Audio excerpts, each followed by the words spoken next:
But now, opinions from Russell Brown at publicaddress.net and also the Media 7 show, TVNZ 7. Morning to you, Russell. Good morning. Counting down the days to the election, and this morning a pamphlet put out by Labour has the blogosphere foaming at the mouth. Yeah, and let's be clear, I think it's a pretty dumb pamphlet and I really wish they'd stop doing this. What's on it? It's the mock.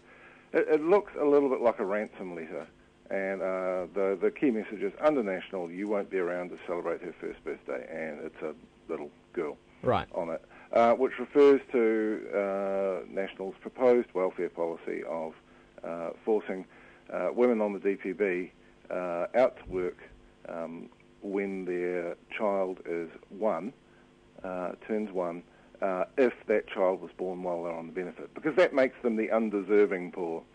But I think the really remarkable thing about this has been the response from the usual suspects in the national blogosphere. Matthew Hooton, David Farrar and Whale Oil have all gone completely bonkers about this. And the irony, of course, is that their own blogs, especially Kiwi Blog and Whale Oil's blog, have nasty, violent, sexist invective most days of the week. Yes. In the comments under Whale Oil's post about this, he's let stand a comment calling solo mums worthless skanks. Under David Farrar's one, he's let stand a comment about women too stupid to keep their legs closed. And of course Matthew Hooton's more outraged than anyone else. He was in the Hollow Men. Come on.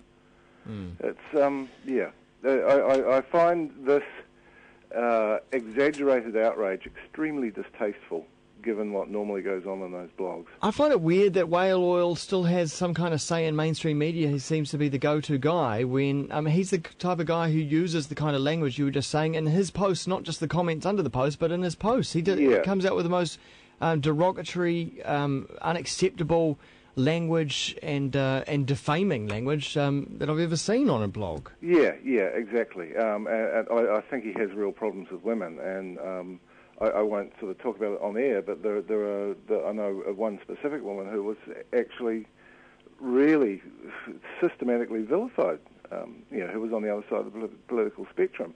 It's just absurd that these people have that sort of cognitive dissonance, that they can get themselves in an absolute lather about a pamphlet that hardly anyone's going to see, and yet they preside over this stuff day in, day out. But let's be honest, no one's really reading this stuff anyway, are they? No, I think Kiwi Blog certainly has a huge readership, by the standards of blogs in New Zealand, and people do read Whale Oil as well. But isn't it just people people only go to read what's going to reaffirm their own belief anyway? So it's not like they're going to be he's not changing anyone's minds or. Yeah, true. That is true. It's either people who agree with it or trolls from the other side. I must say I have not been reading the political blogs much for some time, and that includes the Standard too. On the left-wing side, I think a lot of what goes on there is not something I need to read. Let's worry if Whale Oil or someone like that gets a column in the Sunday Star Times or the Sunday Herald. I think so. But you're right. It is remarkable the extent to which he's taken seriously. I think it's because he puts a lot of work into it. Basically, he hasn't got anything else to do. And he's quite obsessed with his own idea of his own celebrity. And I keep coming back to this word celebrity, actually. I might try and write a blog post around the idea, because it's actually been a key feature of this campaign. Key being the word. Yeah, key being the word. I think John Key is a celebrity politician to the extent that we have not seen this. Yeah, well, I saw an opinion piece this morning talking about the fact that asset sales, around about 75% of voters are against asset sales. That includes National Party voters as well, but they still want to vote for Key because he's so popular. Yeah, exactly. Yeah, they want to vote for him because he's so popular. And I think you saw some of that in the what was undoubtedly actually a public response of some either being over it or even revulsion about the so-called Teapot tapes. Yeah. People didn't want to hear that about him. I really think that they just didn't want to hear it. And Chris Trotter actually has quite a good blog post today, and I don't always agree with Chris Trotter, but people were more upset about their assumptions about this guy being challenged than about what he might actually have said. Yeah.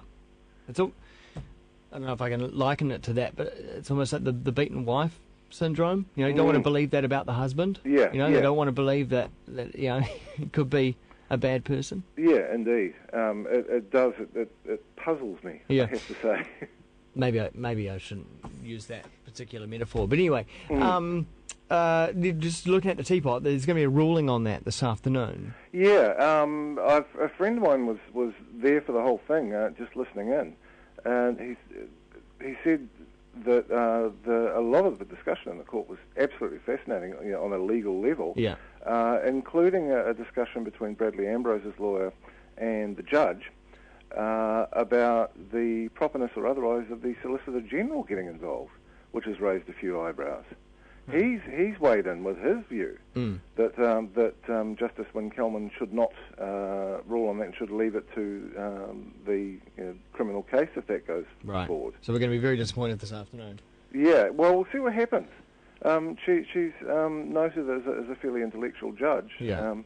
My guess is that the judge will say it's the issues aren't clear, but given that there's a criminal investigation underway, perhaps we should leave it to that. Even though it's likely, probably, that the police will end up dropping the investigation, right? They've got nothing. No. As the Herald pointed out in an editorial on Monday, this whole fishing expedition is about is actually about the police trying to find something to charge Bradley Ambrose and possibly the Herald on Sunday with. Yeah.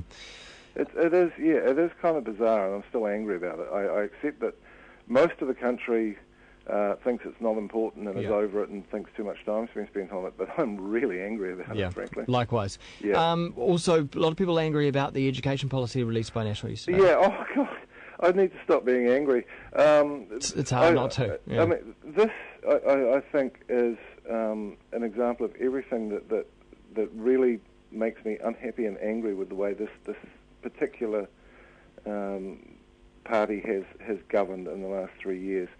National standards were never a policy. They were an election slogan 3 years ago, and they were introduced under urgency shortly after National gained office, which meant that they could never be challenged or debated or explored in the Select Committee. And I'm sure that was deliberate, because had they actually allowed Select Committee hearings, the Ministry's own experts would have come out and said, no, don't do this. The evidence overseas is that it causes more harm than good. Yeah. And even so, Anne Tolley did say, I think about a year ago, that there would be no way that media would be allowed to create league tables out of the results from, the national standards results from primary schools. Yeah. And that's a really important point, because the moment that you start compiling these things into comparative tables, you run into the problem that, A, the data aren't comparable. There's no national moderation on them. They're all done differently because kids are different, schools are different, and trying to compare schools in wealthy areas with schools in poor areas is disastrously wrong. And the other thing is that you introduce perverse incentives. And they've even made that worse with the new policy by saying that schools that perform well in national standards assessment will get more money. What's that going to do to the data? It fatally compromises it. It's just the worst possible thing you could do. Well, it's like widening the gap between the rich and the poor, isn't it? But you're also introducing this incentive for schools to lie about their results, which makes the data completely valueless. So you've started this big war with parents, teachers, and... So what you're saying is that the schools that already have a lot of money and are doing well will get more money again. Exactly. That's nuts. Yeah. And schools that aren't doing well will have a major incentive to try and tweak their data, which makes it valueless for the research that it's supposed to be all about. Yeah. But, I mean, a guy called Ian Shagan, who went through all this in Britain, was Anne Tolley's chief research advisor. And he wrote a column that appeared in the Herald and a rather stronger version a year and a half ago that was circulated internally to his colleagues. saying that basically anyone who allowed these results to be compiled into league tables was harming New Zealand education. I think there's a few episodes of The Wire that deal with this. Yeah, exactly. School system in Baltimore. They've been through this disaster in the US as well. Yeah. It's astonishing. He's gone now. Out of frustration. I know other people have left Anne Tolley's office. I really think she is the worst education minister we've had in decades. Yeah. I'm quite angry about that because it's so stupid. That's another thing to be angry about as we go towards the polls on Saturday. Finally, I do want to talk about the rules around what you can and can't do. Yeah, I've got a post about this called the Solemnity of the Day, explaining what we're going to do. And I had a think about it, talked to Graham Edgeler, who's our... It's quite handy having an electoral law blogger. Yeah. We won't be closing comments on the site. I will close off some election-related threads, but as I see it, the Electoral Commission has no right to tell me what to do with threads that aren't about the election. Yeah. And basically, it'll be Public Address Rule 1, don't be a dick. And I will post a fairly strong warning saying, don't write anything for the next few hours that could be perceived as trying to influence someone else's vote. I just wonder if we went the Australian way and you could electioneer on election day, that we'd have a higher voter turnout. Possibly. Although, I mean, voter turnout is influenced by all kinds of things, including the weather and also including how efficient the parties are at getting their own voters out. But if you saw a bunch of people waving flags and banners on street corners as you were heading out to do your shopping on a Saturday morning, you might be more likely to go and vote and do that vote. Yeah, I guess so. I guess that's true. But the historical backdrop to it is that people actually did used to get terribly... intimidated on polling days, and it was actually a part of polling day, particularly in Britain. Yeah. So I think that's what the backdrop is. It was all so much simpler before the internet and before everyone was a publisher. That's right. But I do think there's not much point in, plotting ways to get around the law. No. Or saying, you can't get me.